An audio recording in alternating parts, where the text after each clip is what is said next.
The crisis in Sudan is deepening as bloody clashes between the Sudanese army and its paramilitary opponents, the Rapid Support Forces, RSF, have been intensifying.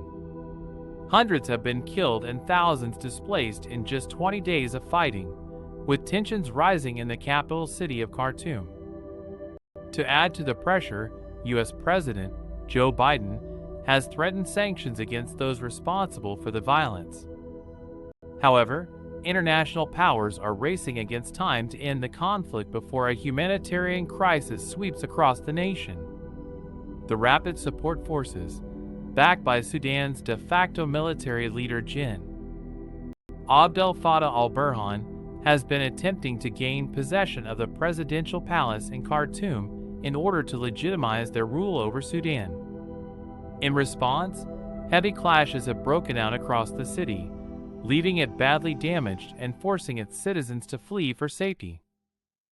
With more than 550 people confirmed dead, the true death toll is likely higher, as many deaths have gone uncounted. Meanwhile, 334,000 people have been displaced, with those affected seeking asylum in neighboring countries.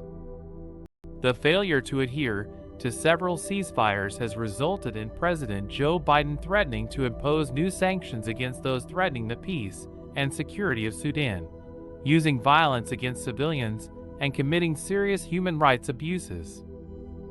Analysts and campaigners agree this is a much-needed action, as it appears both Gen. Abdel Fattah and RSF's commander, Gen. Mohammed Hamdan Dagalo, are attempting to gain control over the country and its resources. Aid agencies are struggling to reach the thousands of citizens in need, and the International Committee of the Red Cross have reported threats or attacks on their personnel. Bringing an end to the conflict is now more pressing than ever, with the UN announcing a possible monitoring mechanism to oversee a ceasefire if both parties agree. Currently, any talks would take place in either Saudi Arabia or South Sudan, but mediators would need to ensure it is safe enough to travel between countries. To conclude, the events taking place in Sudan are both a tragedy and betrayal of the Sudanese people by those in power, and both international and regional pressure needs to increase to ensure a safe and just peace. Only then will humanity be restored, and the lives and livelihoods of those affected in Sudan preserved.